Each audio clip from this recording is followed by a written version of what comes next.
Hello guys, welcome back to my YouTube channel. In today's video, I'm going to show you how to play Balatro multiplayer on all devices. So step 1, download the multiplayer mode. Balatro doesn't support multiplayer officially, but there's a powerful fan-made mode that lets you play head-to-head with friends.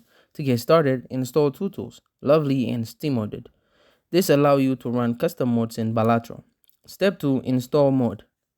Next, download the Balatro multiplayer mode and place it in your Balatro mods folder.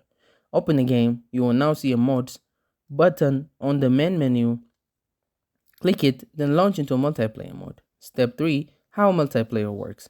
There are different modes like attrition, lowest score loses a life, showdown, compete directly after 3 ants, vanilla, plus, and battle royale are coming soon.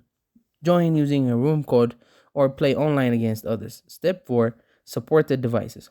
This works on Windows, Mac OS, Linux, and Steam Deck. Mobile users can try remote play, but it's not officially supported yet. So for now, PC and laptop players get the best experience. And that's how you can play Balatro multiplayer on all major platforms using the mod. Thank you guys for watching this video. If this video was helpful, don't forget to like and subscribe to my YouTube channel.